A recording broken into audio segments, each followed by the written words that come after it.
The front office is making moves that nobody saw coming. We are hearing whispers inside the building that a major shift in the draft strategy is currently underway. This isn't just smoke and mirrors. A specific meeting just took place that could redefine the entire ceiling of this explosive offense. While everyone was looking at the offensive line, the leadership was busy eyeing a dynamic weapon that changes the math for every defensive coordinator in the division. The tension is rising as the deadline approaches. Do you want to know which game changer just sat down with our team today? Denzel Boston has officially entered the radar for the Houston Texans in a way that has the league taking notice immediately. The standout wide receiver from Washington just met with our team, and according to my sources, the interest is far more than just a routine check-in. This is a massive development because Boston is a physical specimen, standing 6'3" and weighing over 200 pounds, exactly the kind of outside threat that can high-point the ball in the red zone. The reports from Ian Rappaport confirm that we are in the mix alongside teams like the Dolphins and Commanders, but Houston is the surprise player here. Many expected us to fix the trenches with that 28th overall pick, but the front office seems enamored with the explosive verticality Boston brings to the table. He didn't run every drill, but his 35-inch vertical and elite short shuttle prove he has the suddenness to win early in the route. Now here is where it gets serious for the coaching staff. Adding a weapon like this means someone else is losing targets, and it signals a clear intent to go all in on a track team style offense. But here is the problem. This isn't just about adding talent. It's about the draft capital. To get him, we would likely have to use our top pick at 28, or even consider a trade-up if his stock continues to soar after these private visits. Can you imagine the pressure on the scouts right now? They are looking at a guy who primarily played on the outside at Washington, showing elite ball-tracking skills that perfectly mirror what we already have in our top starters.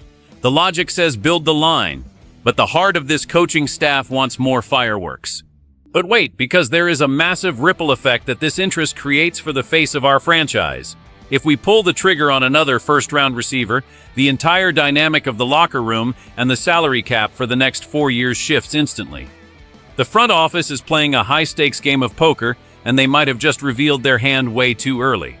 Now it gets serious because if Boston is the target, we are looking at a complete philosophical shift in how we build around our young stars. And this changes everything we thought we knew about the plan. Real fans already know that these pre-draft meetings are where the real championships are won or lost. If you are following this team's journey back to the top, you cannot afford to miss these insider updates. We are building something special here in Houston, and your support is what drives this community forward. Make sure you hit that subscribe button and turn on notifications right now. I have a question for the true diehards today. Would you rather see us draft a big-time receiver like Boston, or focus on the offensive line first? Let me know below. CJ Stroud is the man who would benefit most from this move, but it also puts him in a very interesting position regarding his current supporting cast. Think about it. We already have Nico Collins and Jaden Higgins holding down the perimeter with elite production. They offer almost the exact same skill set that Denzel Boston provides. So, why would the front office spend such a premium resource on more of the same? But what if I told you this isn't even the biggest problem?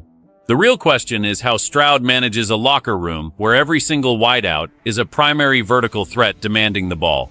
My sources say the chemistry is great right now, but adding a third alpha outside receiver creates a too-many-cooks situation that could lead to frustration if the targets aren't there. Stroud is a leader, but even he needs a balanced offense to stay protected. If we ignore the trenches to give him more weapons, we are essentially betting that he can release the ball in under 2 seconds every single play to avoid the rush. It is a dangerous gamble. The uncertainty is growing, because this move would be the second year in a row we take a receiver with a top pick. That is almost unheard of for a team that has clear needs on the defensive interior and at guard.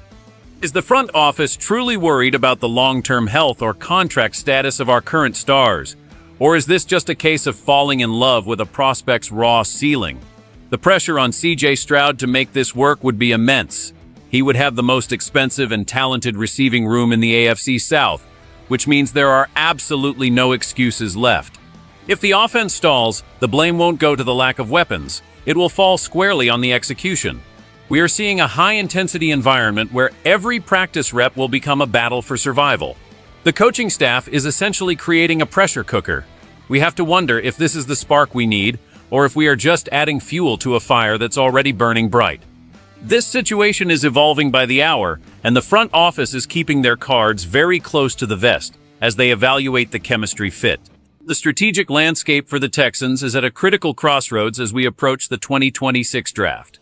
On one hand, you have Scenario A, which is the all-in offensive approach. By drafting Denzel Boston at pick 28, you are creating an unstoppable air raid. You tell the rest of the league that you don't care about balance because nobody can cover 363 receivers at the same time. It's a bold, aggressive move that fits the new identity of this city.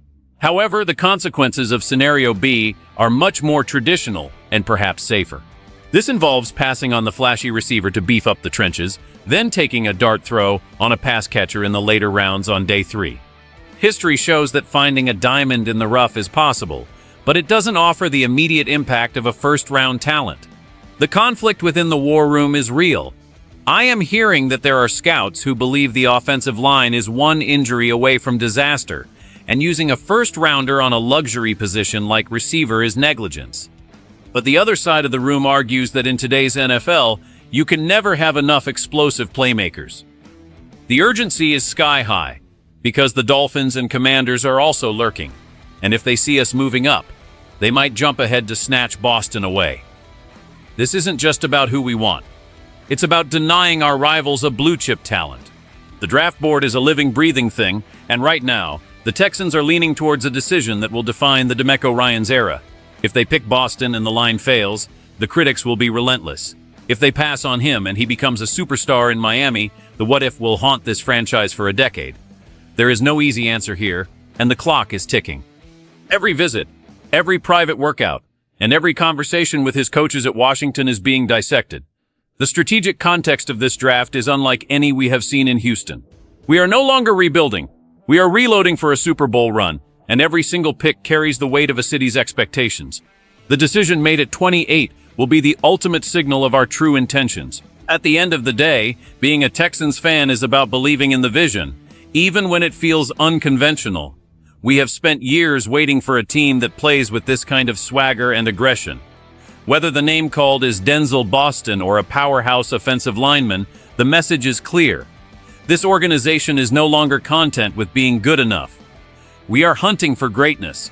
There is a sense of belief inside that building that I haven't seen in a long time. They aren't just looking for players, they are looking for personalities that fit the culture DeMeco Ryans has built. The uncertainty of the draft is what makes this time of year so electric, but it's also what keeps us up at night. We want the best for Stroud, we want the best for this city, and we want that trophy. This potential move for a top-tier receiver shows that the front office isn't afraid to take a swing at the fences. It takes courage to go against the grain and prioritize another weapon when the experts tell you to play it safe. I believe in this leadership group, and I believe they have earned our trust with the way they have turned this ship around so quickly. The impact of this draft will be felt for years to come, and we are all witnesses to the transformation. As we get closer to the big night, the energy is going to be through the roof. We are standing on the edge of a new era, and the next few weeks will determine if we have the firepower to finish the job. This is our time, and we are going to do it our way.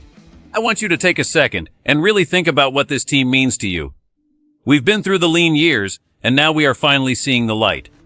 Stay locked in, stay passionate, and keep showing that Houston pride.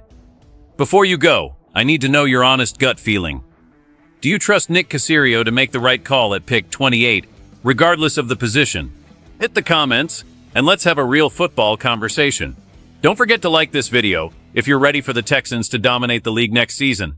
I'll see you in the next update from inside the building.